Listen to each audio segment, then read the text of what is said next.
Assalamualaikum warahmatullahi wabarakatuh, dan selamat pagi semuanya. Ketemu lagi dengan Ibu Rahmawati akan membawakan materi IPAS, Ilmu Pengetahuan Alam Bab 1, Tumbuhan Sumber Kehidupan di Bumi. Topik C, Perkembangbiakan Tumbuhan. Tentang proyek belajar pada halaman 26 sampai 32. Mari kita menanam tumbuhan sebagai proyek belajar. Kita lihat bagian-bagian tumbuhan yang tumbuh terlebih dahulu. Lalu kita berikan kebutuhannya agar tanaman itu bisa berfotosintesis dan tumbuh. Adapun tujuan proyek pada pembelajaran kita kali ini yaitu membuat bagan siklus hidup tumbuhan berdasarkan hasil pengamatan. Langkah pengerjaan proyek tahap pertama, langkah menanam tanaman. Pada tahap ini, anak-anakku akan menyiapkan buku tugas yang akan dijadikan jurnal proyek. Tanamlah jenis-jenis tanaman yang tumbuhnya cukup cepat, seperti kacang hijau, bayam, kangkung, dan sebagainya. Siapkan juga perlengkapan untuk menanam seperti pot 2 buah, tanah, pupuk. Anak-anakku semua, sebaiknya pupuk yang digunakan adalah pupuk organik seperti kompos atau pupuk organik cair. Kemudian perlengkapan lainnya adalah biji dan air. Berilah nama dan kode pada kedua pot. Misalnya Banu pot A, lalu Banu pot B.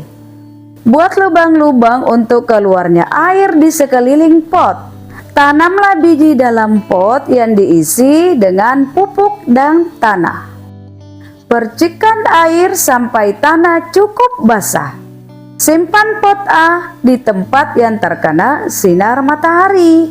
Simpan pot B di tempat yang tidak terkena sinar matahari. Amati pertumbuhan tanaman setiap minggunya dengan menggambar pertumbuhan pada jurnal kalian. Kemudian mengukur tinggi pertumbuhan dengan penggaris. Dan catatlah di jurnal, kemudian rawat tanaman tersebut sampai besar. Tahap 2, mengamati tumbuhan. Halo anak-anak hebat, pikirkanlah bagian tubuh tumbuhan mana yang berfungsi untuk yang pertama, membantu tumbuhan untuk tumbuh besar. Kemudian yang kedua, membantu tumbuhan melindungi dirinya. Yang ketiga, membantu tumbuhan untuk berkembang biak. Betul sekali, yang membantu tumbuhan untuk tumbuh besar adalah akar, batang, dan daun. Akar untuk mengambil air dan zat hara, juga memperkokoh tumbuhan. Batang untuk mendistribusikan air dan zat hara ke daun dan mendistribusikan hasil fotosintesis berupa karbohidrat ke seluruh tubuh tumbuhan. Daun tempat fotosintesis, dengan hasil fotosintesis maka karbohidrat disalurkan ke seluruh tubuh tumbuhan sehingga tumbuhan tumbuh besar. Yang kedua, bagian tubuh tumbuhan yang berfungsi membantu melindungi dirinya adalah akar, batang, dan duri. Akar memperkokoh tanaman di dalam tanah sehingga tidak mudah dicabut. Batang membuat tanaman berdiri tegak dan tidak mudah jatuh tertiup angin. Sedangkan duri melindungi tanaman dari hewan yang ingin memangsanya. Yang ketiga, bagian tubuh tumbuhan yang berfungsi membantu tumbuhan berkembang biak adalah bunga. Karena bunga yang sudah berkembang biak akan menjadi biji. Biji inilah yang nanti bisa ditanam kembali. Tahap ketiga yaitu membandingkan pertumbuhan kedua pot. Apa saja yang akan anak-anakku lakukan dalam tahap ini? Yang pertama, Membandingkan data pertumbuhan pot A dan pot B di jurnal proyek kalian. Caranya adalah bandingkan kedua tanaman tersebut berdasarkan fisiknya. Juga dapat menggunakan diagram garis. Caranya sumbu X untuk hari dan sumbu Y untuk tinggi. Kemudian analisalah secara bersama-sama. Yang kedua, mengapa kedua pot ini mengalami pertumbuhan yang berbeda? Ayo, ada yang tahu anak-anak hebat? Betul sekali, karena pot A terkena sinar matahari, sedangkan pot B tidak terkena sinar matahari. Pada tumbuhan pot A, tumbuhan memiliki batang dan akar yang lebih pendek, tetapi lebih kuat dan tanaman lebih terlihat segar. Sedangkan tumbuhan pot B, tumbuhan tumbuh cepat, tinggi namun kurus, batang tidak kokoh, tanaman terlihat lemah dan pucat, serta daunnya kecil-kecil atau disebut etiolasi. Tahap 4, refleksi kegiatan proyek. Apa yang akan anak-anakku lakukan dalam tahap ini? Yang pertama, apa pengalaman menarik yang anak-anakku dapatkan saat melakukan kegiatan proyek?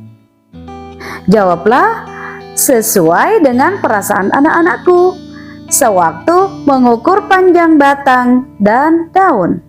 Yang kedua, hambatan apa yang anak-anakku dapatkan saat melakukan kegiatan proyek? Untuk menjawabnya juga tergantung perasaan anak-anakku semua sewaktu menggambar pertumbuhan pada jurnal. Apakah kalian puas dengan hasil kerja saat membuat proyek? Ayo, bagaimana? Tentunya puas, bukan? Mengapa? Karena dapat memahami pentingnya sinar matahari untuk membuat pertumbuhan tanaman. Yang keempat, apa hal yang bisa kalian pelajari saat membuat kegiatan proyek? Nah, anak-anak, jawablah sesuai dengan apa yang kalian lakukan, seperti cara menanam tumbuhan dan merawat tumbuhan tersebut. Yang kelima, apa hal yang biasa manusia lakukan dengan mempelajari tumbuhan? Tentunya manusia akan menanam tumbuhan dengan cara yang benar. Manusia akan merawat tumbuhan dengan baik. Tahap refleksi bagian kelima, membuat media presentasi. Yang anak-anakku lakukan dalam tahap kegiatan ini diantaranya, siapkan 1 lembar karton, buatlah penjelasan disertai dengan gambar mengenai siklus hidup tanaman yang kalian tanam. Seperti contoh di samping. Awalnya biji kacang polong yang akan kita tanam.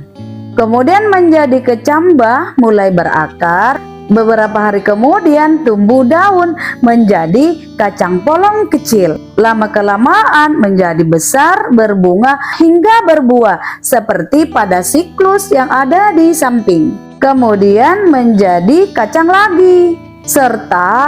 Sertakan juga laporan dan jawaban kalian untuk tahap 2-4. Namun sebelumnya, berlatihlah dulu sebelum melakukan presentasi.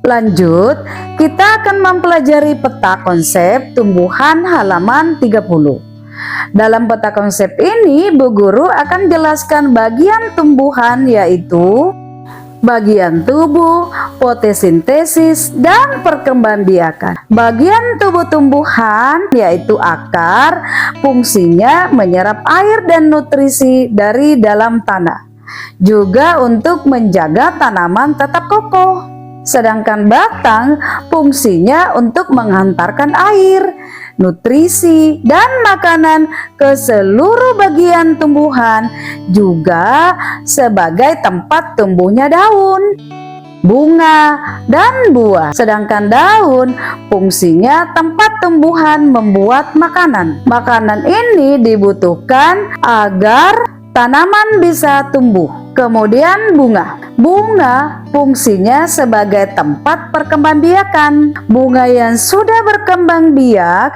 akan menjadi biji. Biji inilah yang nanti bisa ditanam kembali. Yang terakhir, buah. Buah berfungsi sebagai tempat menyimpan cadangan makanan dan melindungi biji di dalamnya. Nah, sekarang fotosintesis adalah proses menghasilkan makanan yang dilakukan oleh tumbuhan. Di sini terlihat ada 4 kolom yang akan kita lengkapi. Apa saja yang dibutuhkan tumbuhan? Di antaranya energi cahaya, air, ion dioksida, dan klorofil. Lanjut ke menghasilkan. Tumbuhan menghasilkan karbohidrat dan oksigen. Dampaknya tumbuhan dapat memenuhi kebutuhan makanannya sendiri, menjadi produsen atau sumber makanan hewan dan manusia, dan menyumbangkan oksigen terbesar di bumi. Selanjutnya, perkembangbiakan. Perkembangbiakan tumbuhan dalam konsep ini ada 2 proses. Yang pertama melalui bunga, dan yang kedua melalui penyebaran biji. Yang pertama melalui bunga. Bagian bunga sebagai alat perkembangbiakan adalah serbuk sari dan kepala putik. Kemudian dibantu oleh hewan, misalnya serangga dan manusia. Selanjutnya hasil. Hasilnya, penyerbukan bunga berhasil akan menghasilkan biji. 2. Penyebaran biji. Penyebaran biji diantaranya yang pertama, bantuan hewan dengan cara membuang bijinya. Contohnya, kera, kelelawar, dan burung. Yang kedua, bantuan hewan melalui kotorannya. Contohnya, gajah, musang, atau luwak. Yang ketiga, bantuan hewan berbulu. Contoh, kelinci, marmut, dan kucing. Yang keempat, bantuan angin. Contohnya, bunga dandelion, randu, dan kapas. Penyebaran biji yang kelima, bantuan air. Contohnya, kelapa, teratai, dan bakau. Yang keenam, bantuan manusia. Contohnya, menanam jagung. Halo anak-anak hebat, selanjutnya uji pemahaman halaman 31. Yang pertama, bagian tubuh tumbuhan. Amatilah gambar bunga mawar yang ada di samping, lalu sebutkan dan jelaskan bagian tubuh bunga tersebut yang berfungsi sebagai yang pertama, membantu pertumbuhan tanaman. Yang kedua, melindungi diri. Yang ketiga, alat berkembang biak. Yuk kita jelaskan bersama-sama. Yang pertama, yang membantu pertumbuhan tanaman adalah akar, batang, dan daun. Akar untuk menyerap air dan nutrisi. Batang untuk menyerapkan air, sedangkan daun sebagai tempat fotosintesis untuk menghasilkan makanan. Yang kedua, pada bunga mawar ini, yang berfungsi melindungi diri adalah akar, batang, dan duri. Akar karena membuat tanaman tertanam kokoh di dalam tanah sehingga tidak mudah dicabut. Batang karena membuat tanaman berdiri tegak dan tidak mudah jatuh tertiup angin. Duri karena bisa melindungi tanaman dari hewan yang ingin memangsa atau memetiknya. Yang ketiga, alat berkembang biak. Alat berkembang biak adalah bunga karena memiliki benang sari dan putik yang bisa menghasilkan biji. Yang kedua, sebagai proses fotosintesis. Aga mempunyai 2 pot tanaman stroberi di rumahnya. Kemudian ia melakukan percobaan menggunakan dua tanaman tersebut. Pot A disimpan di halaman rumahnya, sedangkan pot B disimpan di dalam lemari. Ia rutin memberikan kedua air pada pot tersebut. Setelah 2 minggu kemudian, Aga melihat pot A masih segar dan tumbuh. Namun tanaman pot B layu dan mati. Yuk anak-anak hebat, kita bahas bersama. Yang pertama, apa yang membedakan pot A dan pot B dalam percobaan Aga? Yang membedakan kedua pot tersebut adalah pot A mendapatkan sinar matahari, sedangkan pot B tidak mendapatkan sinar matahari. Pertanyaan kedua, mengapa pot B layu walaupun sudah disiram oleh Aga? Ayo, ada yang tahu tidak?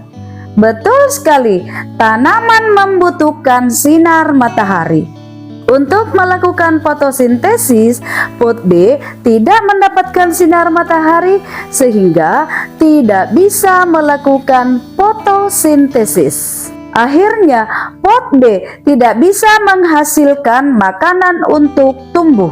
Penyebaran biji pada tumbuhan. Amatilah makhluk hidup di samping. Gambar A, bunga yang tertiup angin, sedangkan gambar B, tupai sedang melakukan penyebaran biji. Selanjutnya, Bu Guru akan jelaskan berdasarkan kedua pertanyaan berikut ini.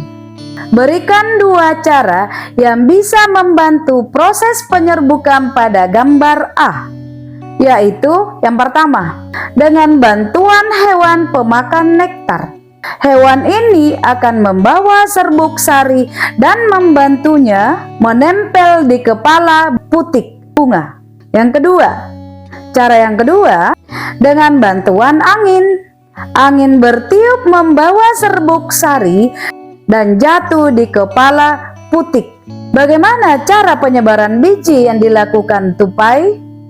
Pada gambar B, yaitu biji-biji yang dikubur tupai dalam tanah bisa tumbuh jika ada hujan dan terkena sinar matahari.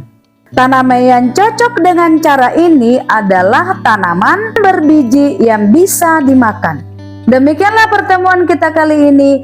Sampai jumpa pada pertemuan berikutnya. Salam merdeka belajar.